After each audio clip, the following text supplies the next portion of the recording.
I love that noise. Welcome to another great episode of Inside the OutHaus, and today we are discussing the excellent topic of nature play in all its forms. And we've got a range of people to talk about a nature play, and they're going to perhaps give their perspective.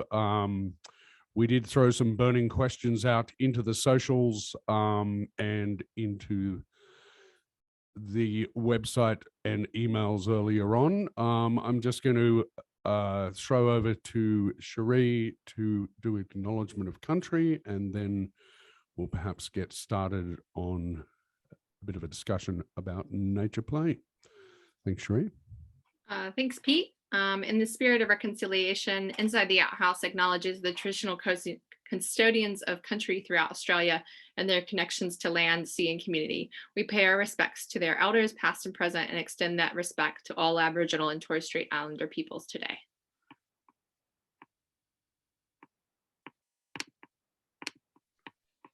Cheers. So I guess I'd like to formally welcome Dom Courtney from Outdoors Queensland and Kelsey Prabasia. I hope I pronounced that correctly, Kelsey. And we are awaiting for a couple of other people who are, shall we call them experts, or people who represent nature play organizations across the country. But as I said before, we're going to do this in a bit of a panel discussion way. So feel free in the spirit of the OutHaus to throw in questions if you have questions, but I might just get Kelsey to perhaps begin and just give a bit of a background of who she is and what she does within the nature play context in Western Australia. Thanks, Kelsey. Thanks, Pete. Yep, my name's Kelsey Prabasia. So I am relatively new to NaturePlay WA, the organisation. I joined in the beginning of August 2022, so 2.5 months ago. My background prior to coming to NaturePlay has been in the environmental education space, I suppose is the kind of broad term. So I've spent some time working in government. I've got quite a strong research background. I've done a master's and a master's by research and a PhD in environmental education. My PhD was based in Indonesia and focused on the role of culture in environmental education. And since returning, I've also worked as a consultant in the space. More recently, I worked at Perth Zoo, and now I've come to NaturePlay WA. And for me, it's been a beautiful combination of the things I love and care about, which are kids and nature. So found myself leading a fabulous organisation here in WA, and the broader Australian network of nature plays too, which is fantastic and growing. Yeah.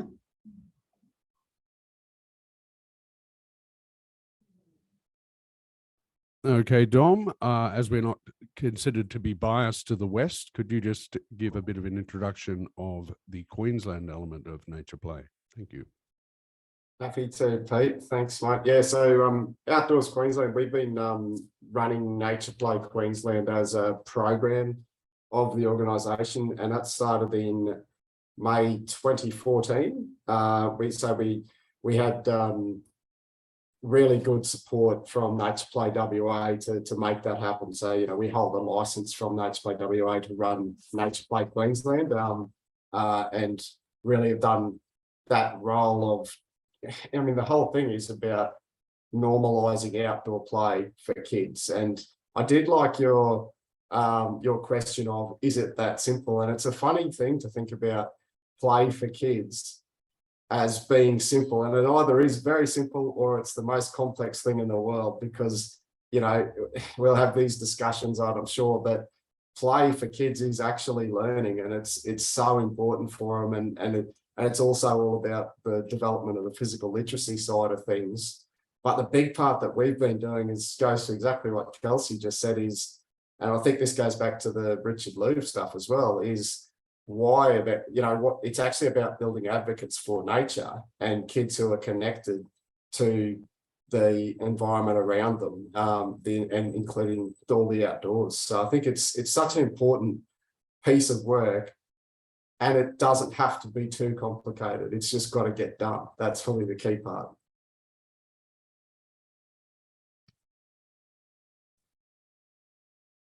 Thanks for that, Dom. Well, we might actually just throw it open to the room and maybe have people comment on that first of the burning questions. Is it that simple? Nature play, is it that simple? What do people think?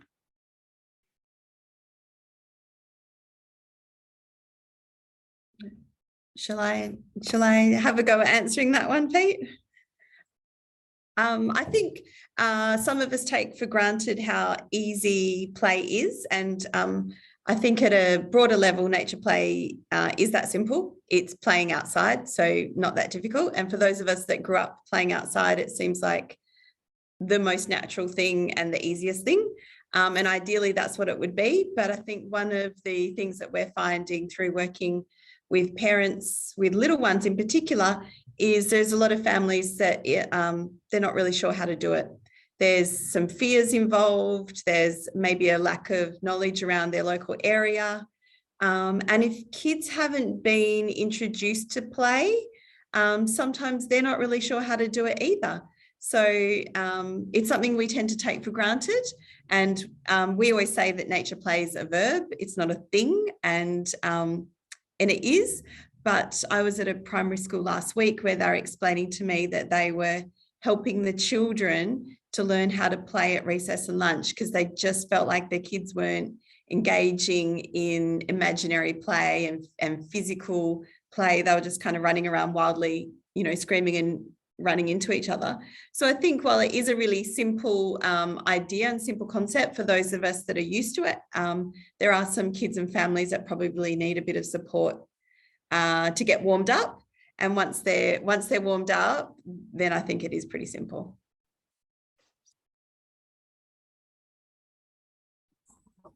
Other thoughts? Sorry, go ahead.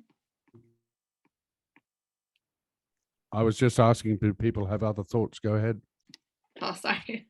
I'm no expert by any means, but I've been doing outdoor education with kids of all ages and mostly teenagers and even adults. And one thing I find through all generations is this lack of free form play, or the ability to kind of that imaginative play and that being creative. I think we're lacking in this world these days because there's no need for it. All of our lives are either scheduled or planned out or picked out for us, or we don't have those big hours of nothing to do that you have to be creative. And so I think that's something that's really important about nature play is that it seems like a really simple concept, like you said, but we kind of have to learn it, or we have to relearn it. Even as adults, I don't think that we often take that time to do that, to sit or go into nature and just enjoy it and as it is. And even when we go hiking or whatever, but we have a hiking destination. And so you hike to that destination or to get back, and you don't even there's that kind of free flow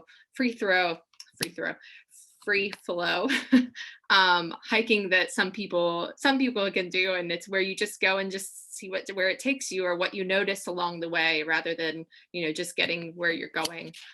So I think reteaching everyone this idea of how to be imaginative and creative and with our own time is really important. Which is, I think, a great aspect that nature play, it starts at a young age, that we can then teach that kind of thing again, for people to hopefully be reintroduced to it. There's an opportunity there too, Cherie, is for parents and carers and teachers to actually learn from the example of kids. And it's funny that we have to talk about unstructured play and classify it as unstructured play, but it's actually getting out of the way and letting the kids play a lot of the time. And it's sometimes just letting them have a space that's their space, and where there aren't adult imposed structures around how they might activate that space. It's just let them play. And yes, we say just, but it's actually really important to give kids some agency as well at different ages and different levels. And so they develop their own communication skills, everything else that we know the outdoor ed world has focused on for so long. But it's also about scaffolding up so that when kids get to an outdoor ed program, particularly in secondary school, they've already got some of those skills, that you're not starting from scratch with some of that. And it makes outdoor ed leaders' jobs easier too, I think, if the kids have had some of those experiences. But it is funny how sometimes it's about actually getting out of the way and letting kids play in their own way. Hi, Pete. I will introduce myself. Have I got a second? Absolutely, go for it. I didn't jump in on the first question because there's so many things that came into my head. I am Amanda, obviously. I work at the moment with Greater Sydney Parklands, developing their nature play programs, but I've worn a lot of hats in this space. And it's probably better that I don't define myself as a nature play worker, because I use the term outdoor learning, but I've also worked in outdoor education and outdoor recreation. And I think something that we overcomplicate with nature play is trying to define too many parts of essentially what outdoor child-led, youth-led play is. And I've worn the hat of, Dom and Outdoors New South Wales before. I've had a small business with nature play. I've been the teacher in the school progressing outdoor learning forward. So I think over the last, I would say 15 years that I've been working in what we are calling now the nature play space, we may have complicated it more than uncomplicated it. And the need for it is greater. Okay, because I think what we've done over that time is, Dom, your point about what we do in nature play, helping outdoor ed, is so true. Because if we don't work with the kids we now have, they're going to get to the traditional outdoor ed program in year 5, 6, 7, 8, 9, 10 and not want to sit on the grass. Okay, so I think, in this context where we're outdoor ed / everything else, it's a really key point, and I'd really like to make that. The value of nature play to outdoor education is starting those blocks early. Yeah, so my role is so diverse. I don't even know where to start, but developing nature play programs across New South Wales might be the quickest way to say it. Yeah, and we're trying to get a nature play New South Wales. We'll get there one day. Yeah. So it didn't answer your question. Sorry, Pete.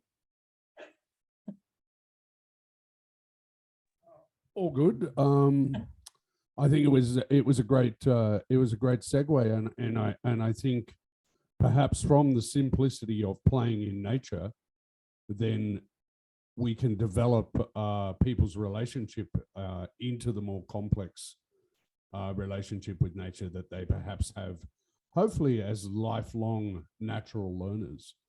What do other people? Let's actually hear from some other people about their thoughts on what nature play is and where it actually fits into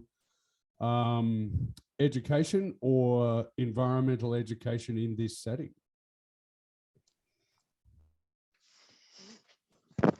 Joe, folks, you all hear me okay?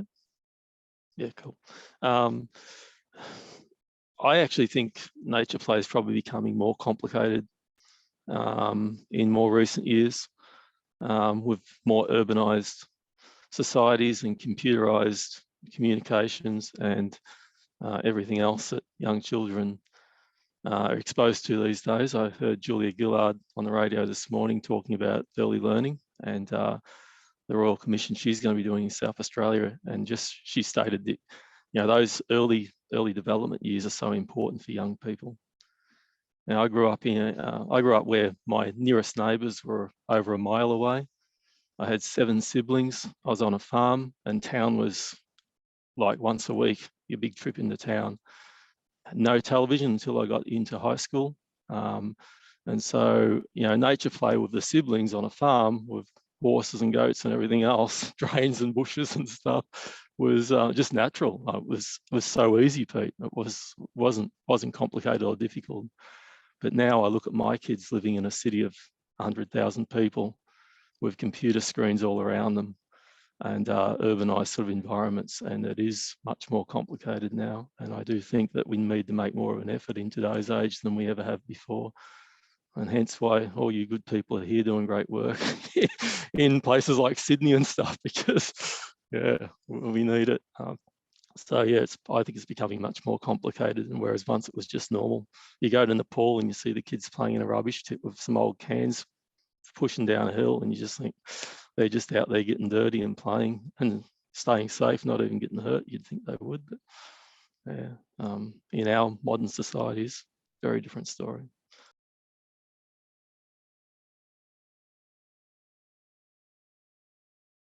Yeah, thanks, Roo. Do people think that society has actually, I guess, made, because of the complexities that's happened in society, do you think that's why, shall we say, children's play in the natural world has become more complicated, as I'm getting the sense from people in the room? The more we distance ourselves from nature, I think. There's so much written. It's a really great statement, Pete. Like, there is so much written about why kids aren't accessing the outdoors, and I'm talking little kids. And there's these great studies done in the UK where it's circular in motion. And, 50 years ago, the circle of play was massive, and then it gets smaller and smaller until most recently it would become some people's houses. And we're not connecting beyond that. One of the main reasons it was given a decade ago was children's safety, and they're not free to roam. But I think times have changed since then. And I think our risk-averse parenting skills have kind of overtaken even that kids can't roam. Like, I grew up down on the South Coast roaming around with all the siblings and cousins, extended family following around. I blame them for what I do often. And I don't think kids have that opportunity today. And then you put on top of that another layer of parenting that is very risk averse. And then if you go into the school setting, we're looking at a generation or 2 generations now of teachers who have grown up in a risk averse society. So they're not comfortable with letting their classes take those risks either. Early childhood has done remarkable things at changing that thinking. And a lot of early childhood centres, are out in the bush in unstructured play. Where the gap is I think parenting and the primary schools, where it's just not happening as much. But that's my opinion. Okay, just in order of hands that I saw, the virtual hands, let's hear from David Chitty, and then we'll hear from Kelsey after that.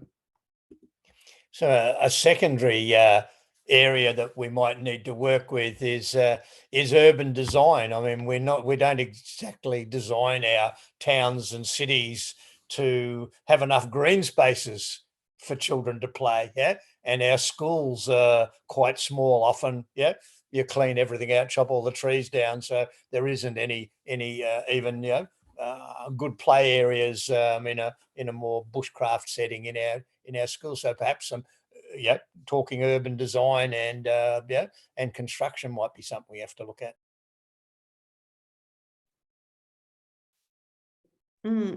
I'll follow on from David and also Amanda's comments. I completely agree. I think it's all of these things adding up together. And even, David, to your point around if there are parks, they're so manicured and so visible and so open that particularly for our older kids, there's no sense of adventure there or, healthy risk taking or whatever. It's a playground built for 6-year-olds that you can't possibly do anything slightly risky in. And, we wonder why our kids don't want to put down their screens and ride off to the park. So I agree. I think the urban setting is one thing. Fear is another thing. And I think that's a whole nother issue about risk versus danger and fear. But I think another thing, and it's something that I'm challenged with as a parent of young kids myself, is the overscheduling of our lives, of our kids' lives and our lives as adults. So I had the positive childhood experience of having, you know, most of the parents, most of the mums on our street were at home all the time. So we could nick off and we'd go here and go to that person's house and go to the park and, you know, and roam, knowing that there was always adults around. And I think now we're in a situation where many families have two working parents and the kids are scheduled up to their eyeballs in either out of school care or sport or whatever. And there's just not really the same time for that mucking around kind of play. So I think, yeah, all of those things combined actually make it so that you have to work at getting your kids to have a bit of free outdoor play time. Yeah.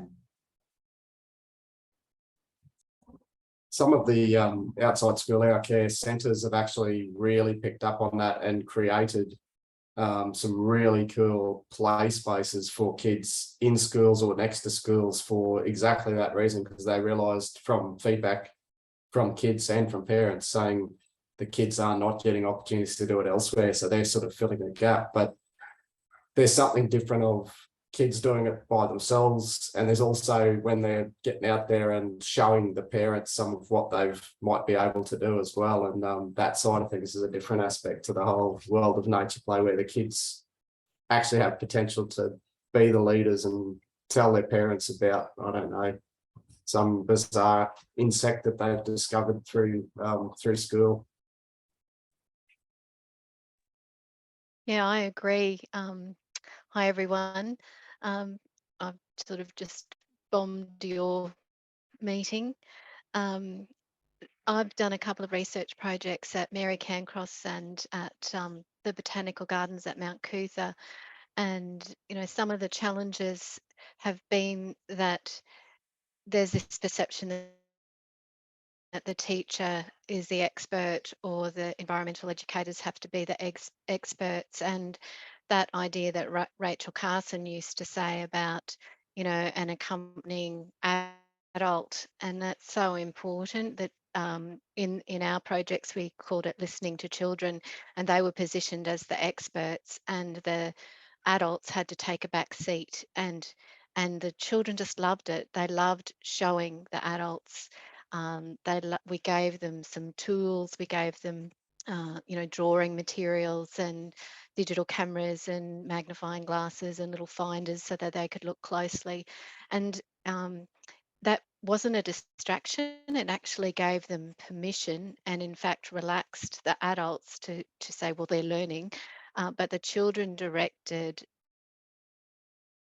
their play and they had free rein to engage in discovery learning and experimenting. And I feel like that's a big challenge for, they feel like they can only come to an outdoor area to tick some boxes. They can only go on the excursion if the principal approves it, because they're ticking these things. So I feel like there needs to be an education of teachers and principals even about why this matters so much. And the other thing that I found with those two places is there's a tension with the people who run, like for instance Mary Cairncross.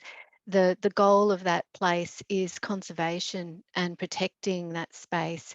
So there's a real tension. They don't want children engaging in free, unstructured, go wherever you want kind of play in nature, because they want those spaces, you know, they're protected habitats and things. And so that's another tension I think we face, is some of those beautiful spaces where children can go. There is a lot of restriction. They can't just have free play in spaces. And like Kelsey, you said, you know, there's lots of manufactured kind of environments. And so how do we you know, get children out there? And I have a few links with Wildlings Forest School, and they tell terrible stories about children who have thankfully come to their program but have not been able to walk in a riverbed because their feet, young feet have only ever walked on flat lino or flat cement.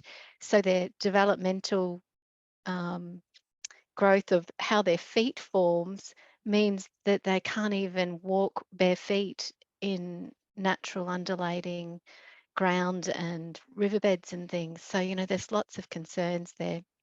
But as you say, early childhood is a really great space, and Julie Davis, who is from QUT, has had a really huge impact on sustainability education, and that's filtered through to NaturePlay.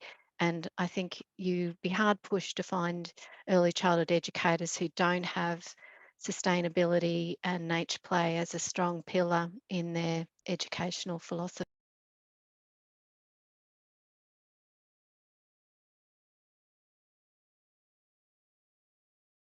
Thanks, Ali. Great comments. I guess I'm getting this sense that we are perhaps structuring it a bit much. And I guess in the potpourri of my career, I've just observed a couple of things. And one thing I've observed, which I'd like to maybe share with the room and maybe have some comment on, is that in a lot of environmental education programs, outdoor education programs, outdoor recreation programs, we are reluctant to give young people very much responsibility. And the programs that I have seen most successful are when we actually go against that trend and we give young people a lot of responsibility. And a short story, I was involved in an environmental education program, which was New Zealand based. And they were building a new environmental ed center at this particular school, primary school. And so they had 10-year-olds managing the entire project from start to finish, from design, liaising with builders, getting sustainable building materials. It was the most inspiring thing I've ever seen. Anyway, comments on that? Did they just end up with an awesome treehouse, Pete? Absolutely, Dom. It was just a tree house, lots of climbing and yeah. Actually, we shouldn't say just. It's a treehouse, mate. It's not just. There's no just in that at all. Very valid.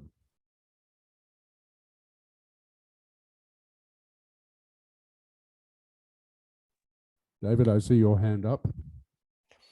Yeah, I'm with you. I think that at any age, when a person is able to accept some responsibility or tackle a task and perhaps fail, which is the best way to learn, but learn something from it, I think we should be giving it. I think it's adults that are fearful of giving younger people of any age responsibility. I know about 20 years ago, there was a huge argument about using under 18s in leadership roles, in running activities, in outdoor programs, you know, and one side of the argument was that you shouldn't be allowed to do any of that till you turn 18. And I had a vision of some science fiction where you stuck a thing on your head and suddenly learned everything that you should have learned along the way, yeah, by osmosis or something, electricity.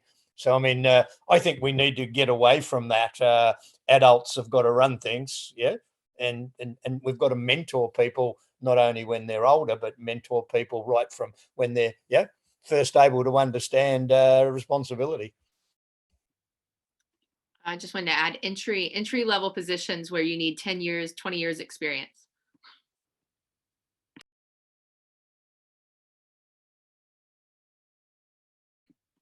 Alan, you've got your hand up. Do you want to add? I do. I think the challenge is between structure and responsibility. So as course leaders, let's say, we have a responsibility towards parents. Therefore, we tend to lean more towards structure. Whereas, actually, like you say, the thing that works is giving the participants more responsibility. And it's trying to find that balance between keeping people safe and managing risk as such.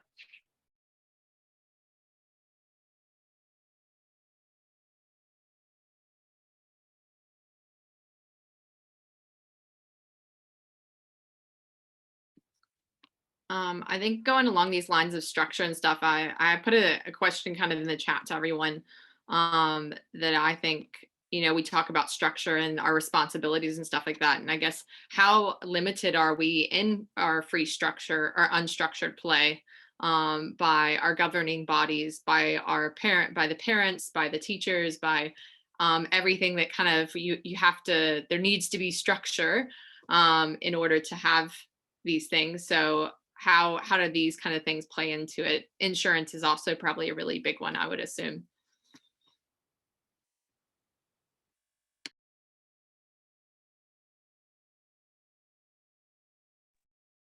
I'll talk to that point. At a school last week, talking to a principal who said, they're slowly trying to build up their outdoor time, their outdoor learning, outdoor play. But he has one or two very vocal parents who like to ping off an email to the minister when something doesn't sit the way they want it to, and how he almost feels, he's lost some power in being able to make decisions because of this kind of fear of parents sending off an email. And I said to him, yeah, and it's difficult because you might receive that email if someone falls and scrapes in it. And the activities he was talking about in my book they certainly weren't dangerous, and in my book weren't even risky. But he, I said to him, yeah, you do run the risk of getting an email or getting a complaint if a kid scratches their knee, but you don't get the email to say, finally, my kids learned how to balance on that thing, or finally, I can see, they're negotiating with their friends at lunchtime when they're building this cubby house. We only have that sort of one-way communication. And often we accept more risk in certain situations. And I find that outdoor play and nature play probably gets a bit of a rough deal. And I was saying to him that one of my kids was doing swimming lessons a couple of weeks ago and got a kick to the eye with goggles on and ended up with a ruptured blood vessel. So she had a blood eye basically, which looked horrendous, but it was like a bruise, it's no big deal.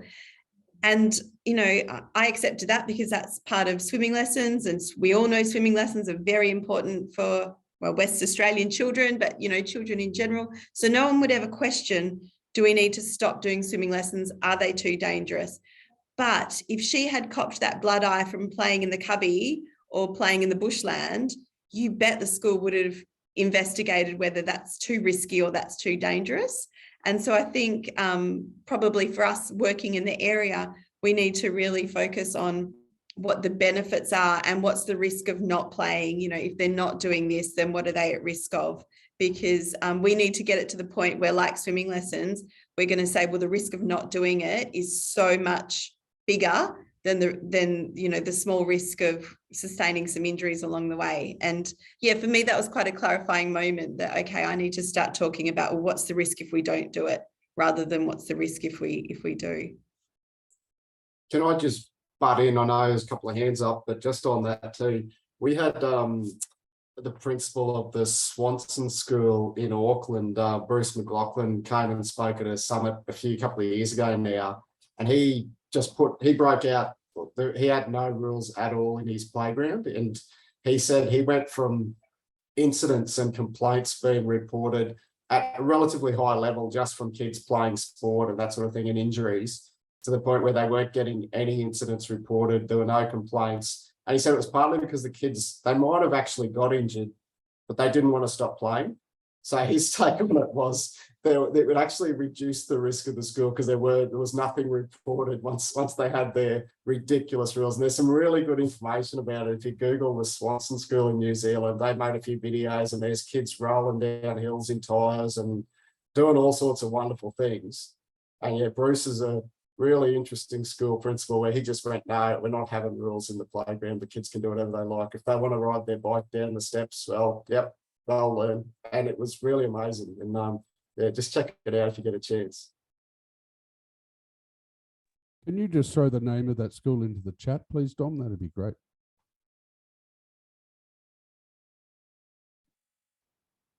Let's hear from Amy, please. Hi, I'm sorry if my microphone's shoddy. I'm in a swimming pool. My daughter's at swimming lessons. Just let me know if you can't hear me.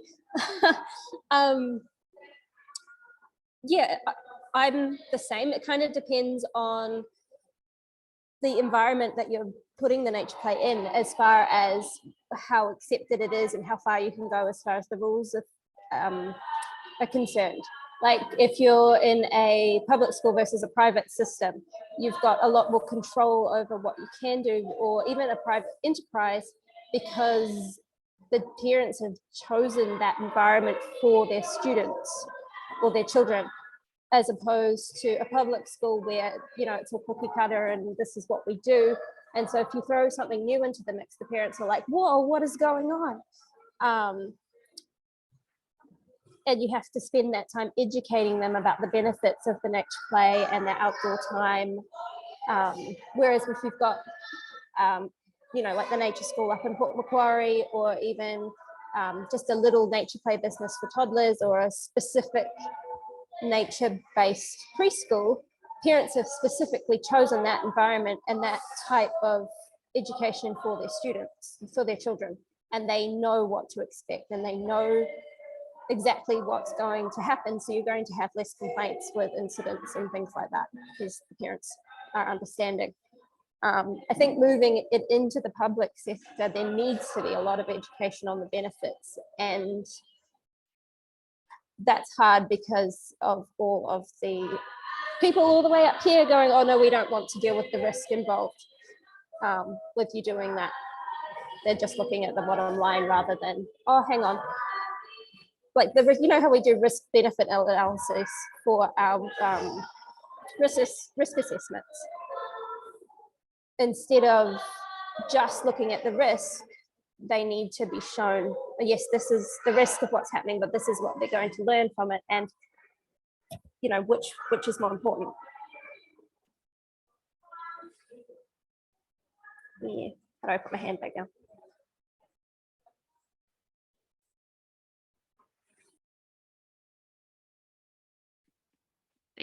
Thanks for that, Amy. I think David Chitty, you had your hand up next. Yeah.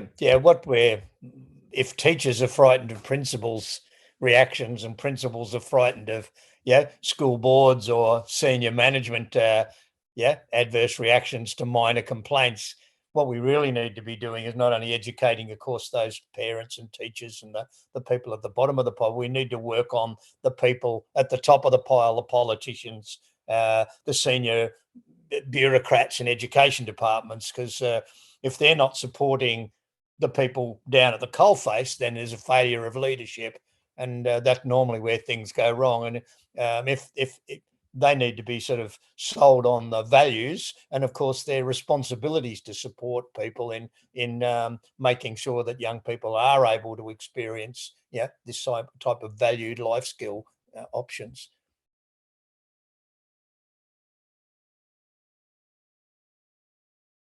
Good thoughts. Amanda? Yeah, I'll jump in. I think it's actually really a nice flow of conversation, Amy and David. I was going to say, I think it's more than just saying NaturePlay is good for risk taking and resilience and all those things. And I think we can start to flip our own thinking. And it's taken me a really long time to do this, to start thinking, it's not about promoting risk. It's about normalizing kids being outside.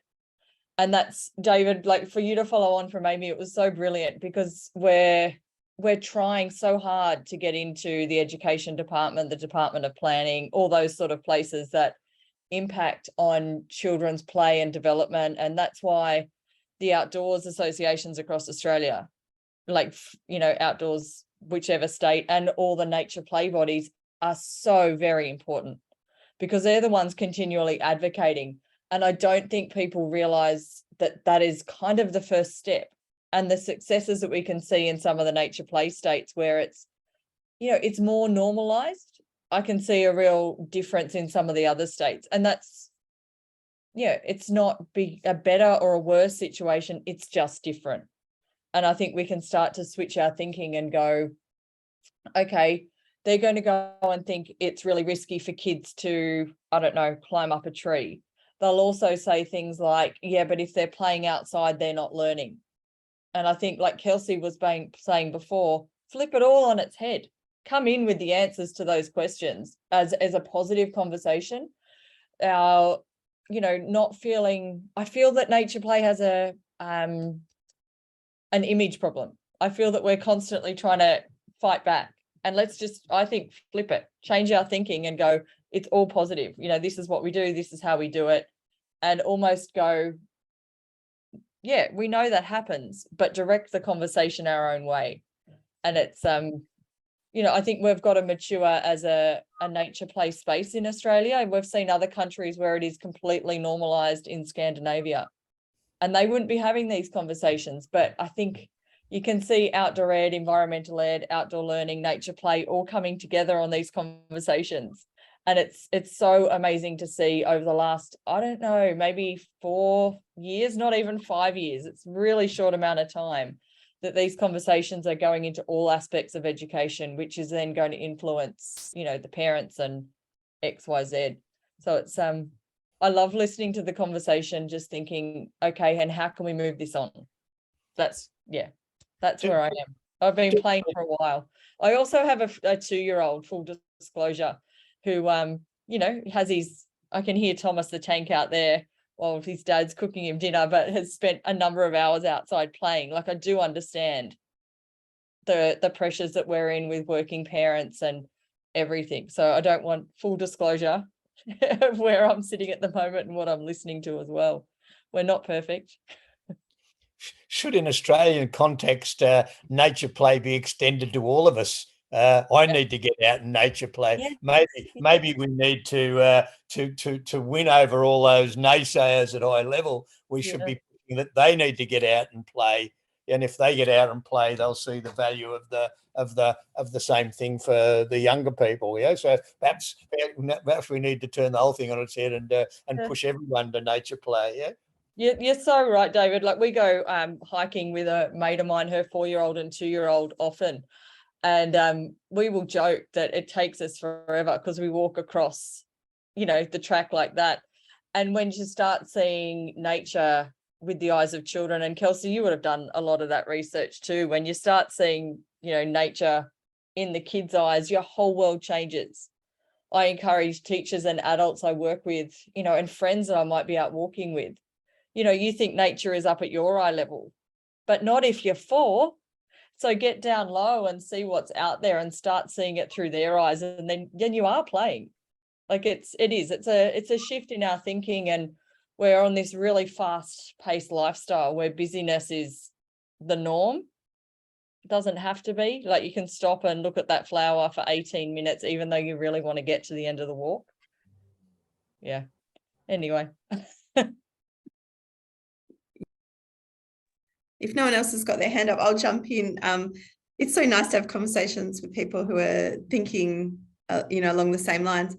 One of the things I was thinking about, Amanda, as you were just talking then about, play, saying to a colleague in the Department of Education the other day, often with the word play and outdoor play or nature play or whatever, we automatically discard kids over, I don't even know what age, maybe over 9 or something. And I said to this colleague, if we just switch out the word, instead of nature play, call it like nature well-being time or hangout time or chillax time or something, all of a sudden it feels really important that we have that in high schools too. And I know, I'm just really distracted by Cherie's gorgeous little bub. I know it is so important for our older kids, and particularly we focus on mental well-being. But I think don't be afraid if it serves your purpose to change the word. We've got to focus on the benefits and the outcome. And if certain situations and certain environments call for different language, then I'm all for whatever language works in that situation. Well, ARBAD have just changed their name to Outdoor Health Australia, because they feel that gives a better understanding of what they're trying to achieve.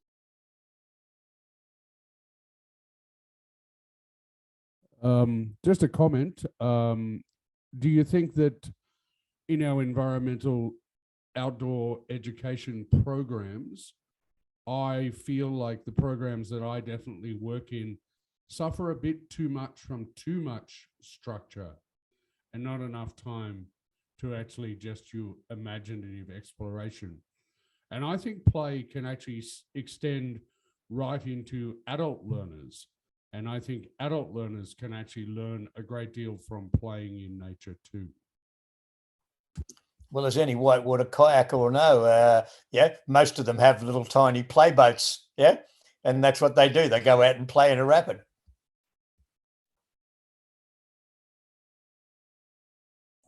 I think some may say it's just the size of the toy that changes as people get older.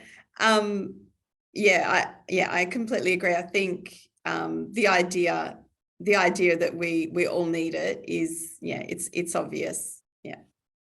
I think part of the challenge on that one is too, but if a school sees a block every, they're paying, every kid's parents are paying money for the kids to come on camp. If they see a block of free time, they think, am I actually getting value for the money I'm paying for the kid to go to camp? And the answer should be yes, we're doing that for these reasons. And it's about also being able to clearly say what the benefits are, rather than just having kids come through, do an awesome program where every single minute is accounted for and they go home absolutely exhausted. And not that any kid would ever come home from school camp tired, but instead they could actually change what that looks like when that kid gets home and maybe isn't quite as grumpy. I agree, Dom. I think that's a really important point, that we need the confidence as facilitators to know that this time is really, knowing ourselves is really valuable and we don't need to fill it.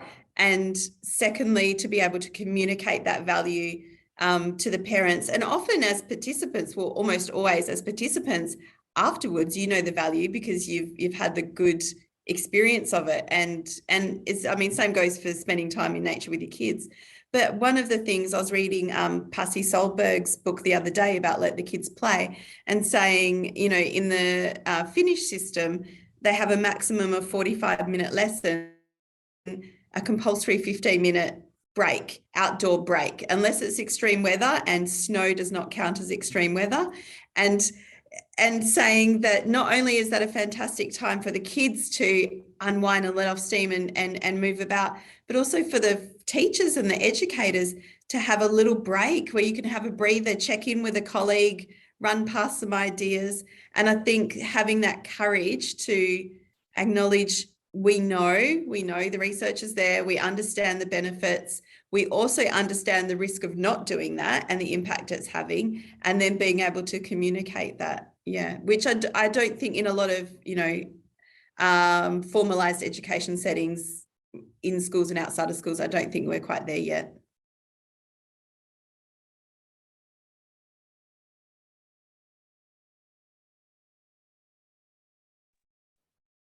Ali, just a comment that you made in the chat, and I don't mean to put you on the spot, but you made a comment about us perhaps educating principals, teachers, parents a bit about this conversation, and then you went on to talk about sustainability goals and the benefits of mental health. And I was just wondering if you had some sort of comment about strategies perhaps we could use to improve the way we did that. Yeah, look, I haven't got any strategies off the top of my head, except I guess I do know that mental health is a real issue for state governments in particular, who are really keen for the well-being of students to be something that teachers are kind of responsible for. So I think if there was a way that we could, I don't know, these ideas about the research that we've got and the benefits that we've got that we know already, if we could create some kind of brochure even that can be sent easily to schools or education departments and so on. I mean, the sustainability development goals, I know, for instance, UniSC is keen to be seen to be contributing to the Sustainable Development Goals and asking staff to identify where their work might be adding value to those goals. And so perhaps, I don't know whether that's filtered down into schools, but I think the more ways that we can actually educate about how what we value is meeting their KPIs or whatever they are, I think that is a way to go. I mean, I'm wondering for myself, even just offering workshops for, I don't know, I was thinking parents around play, like some of the things that have been raised in the chat about, that play is sort of even being removed from schools. Like back, I don't know, back 10 years ago even, we had preschools that really valued play, and now we've got prep that is just the downward push of formalized schooling, has taken all that play-based learning that was so valued for the early years in schools. So yeah, I just think it's constantly advocating and I guess finding where those of us who have connections have got those connections, and is it about conversations? Is it about having some materials that we put together, put the research together? I'm not sure. With that, we have got some of those sort of resources. Like there's quite a lot of information on our website. I know there is on the NaturePlay WA website too, of a lot of those sort of things. The benefits, yeah, it's actually about every now and again, just shouldn't say dusting it off, but getting it in front of the right people again, because those people change over time as well, and we need to recognize that. Just because we roll it out once doesn't mean it's still in the forefront of other people's mind. Like, it's a bit of an ongoing campaign, and sometimes for us it might feel like we've already done some of these things, but maybe we just need to give them a little tap on the shoulder and be that voice in the ear, the Jiminy Cricket, saying, let's not forget about these benefits of outdoor play. And maybe also, when we did it last time, the time wasn't right for us. So maybe we need to just go back and try it again with, and maybe like you say, Ali, that right now there is a real focus on mental health, particularly of kids and youth. And maybe it is a better time to just dust off some of that stuff and re-prosecute the argument.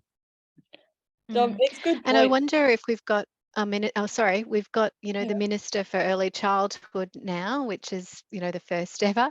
And, we've got Thrive by 5 with some, very rich people backing those kind of initiatives where the early years, even if we just started with the early years, perhaps that could be something where we actually, do target ministers. I get the feeling that Jason Clare's seems like a decent human, and he's got kids. So I feel like the conversations might be more easily had.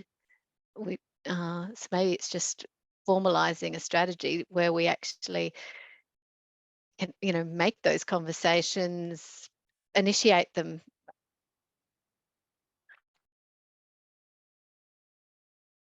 I think it's also about exposure. We had a teacher on a recent camp, and he said to me it was the first time in 14 years he'd seen the sunrise, because he lived in the city, and he was on his way to work or getting up late, and then straight away on his way to work and just never saw anything, and how much it meant to him. And we need to look at ways of finding to get educators and people that don't understand nature play and the benefits.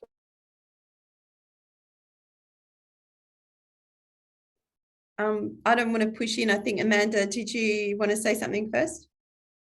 Thanks, Kelsey. All I was going to say is that all of the nature play associations and more have been doing that sort of work for ages. But I think where we can mix it up is there's a whole lot of new research done, and a lot of the older stuff, including mine, I'll put my hand up, is basically saying the outdoors is good for you. Okay, and when we're going in and having these government meetings, of which we all have at various times, successfully and not so successfully, I think our conversations need to change. And part of what the New South Wales Nature Play Steering Committee was doing with Fran Hughes and Sue Elliott, who've worked across this space for so long, is the three of us sat down and went through some of the recent research and just got out lots of one-liners about what was there. And I'm talking stuff like it's developing eyesight, things like, you know, the increase in physical activity when children are outside, things like, you know, why our mental health is impacted, and it's because we've got the access to awe and wonder, but all in little one-liners. So we went through, I don't know, it took us a while to actually do it and think, you know, if you're going into a funding meeting or you're a promo meeting for NaturePlay or outdoor learning, whichever term we want to use, what do they want to hear? And I think for so long we've said, go outside, it's good for you. It builds your resilience, you know, you'll get connected to nature. But there's a little bit more than that. And if we want funding and recognition, we need to, you know, up our ante a little bit. And Dom and Kelsey, you've got so many resources that we turn to all the time in the other states. So thank you for having them. South Australia is another one, you know, and there's others as well that you can go to. But it's communicating our message the right way and using those valuable email minutes that you get someone reply or a meeting really well. I'm happy to share if we ever get it in a nice document, especially Kelsey and Dom, if you ever go into those meetings and you want, what's that one thing I need? They're basic. They are so basic. I'll hand it back, Kelsey. Thanks. That's really, yeah, that'd be very useful document. I'm the same. I've been going through research articles and trying to just highlight the really key messages. I would say, Ali, to a couple of your points, we're working with Thrive by 5 on the bigger project, on the big Thrive by 5 project, but Minderoo recently funded us for a pilot program with parents of, it's a joint project with Origins, which is out of a hospital here in WA, working with parents of 3-year-olds, and it's an 8-week course, and there's online modules and podcasts, but possibly the most important was the parents and kids came once a week to kind of like an outdoor play group, but it's facilitated by one of our staff. And for the kids, it was around facilitating that time to play in nature, either with the other kids or with their adult.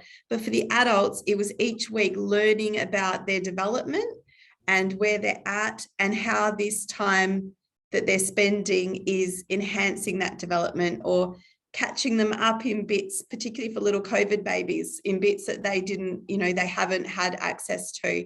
So that's been wonderful. And we're just doing the evaluation report on that at the moment that we'll submit to Minderoo, acknowledging that we need to try some different ways of engaging families. And so that's an exciting one.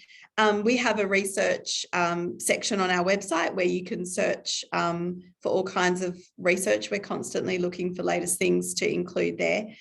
We work really here in WA, we try really hard to maintain our partnerships with media, and we utilize social media as well. And Griffin, my predecessor, was wonderful at getting, you know, making friends with media and getting the NaturePlay message out there and working with partners to be really strategic about that.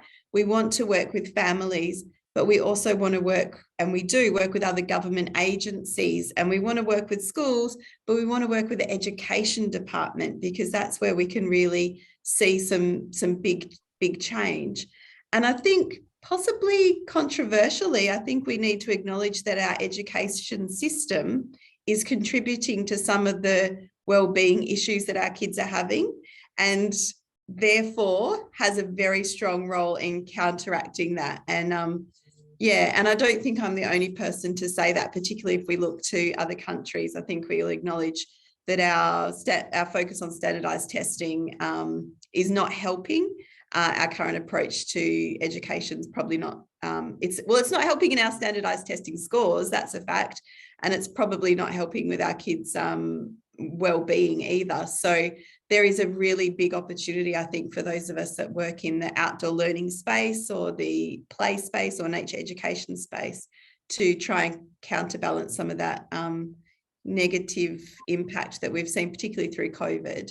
But and like Amanda said, we're get positive outcomes, but we're also counteracting some of the difficulties that our kids are experiencing at the moment. Kelsey, I think that's a little bit harsh on the school systems. They have clawed their way up to 39 out of 41 internationally. That's where Australia's sitting now.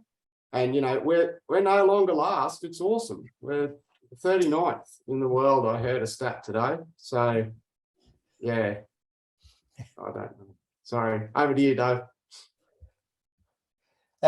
One of the things I think when we're trying to sell messages to a variety of people, whether it's families right up to bureaucrats, is we've probably got to make sure we tailor our message for what the organisation wants to hear. For instance, for many bureaucrats, all that matters is I don't want to spend money. So yeah, the argument might be if you spend $1 in early childhood NaturePlay, you're actually saving $10 further down the track. Yeah? So I mean, that just as a silly example, but I think we've got to be very careful who we try and sell our messages to, and have a whole range of messages that are better tailored than we do at the moment.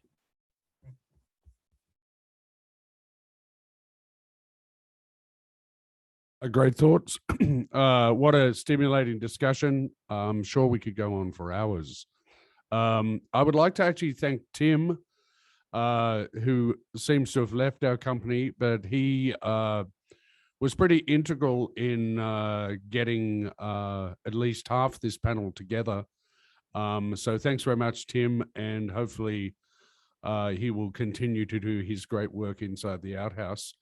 I'd like to also thank all of you for supporting Inside the OutHaus and this project. And it's a great way to perhaps have similar discussions on these and other topics. So if you would like to continue to let people know about this forum, that's great. I'd like to really thank Kelsey, Amanda, and Dom for their expertise and input, and yet again, everyone else for their comments and great insights into this. So now that we've moved to 39th, I think we can just rest on our laurels and stop working. Thanks very much. Feel free to hang out. We'll stop the recording now. And if you want to have an informal chat, and we're just stopping the recording.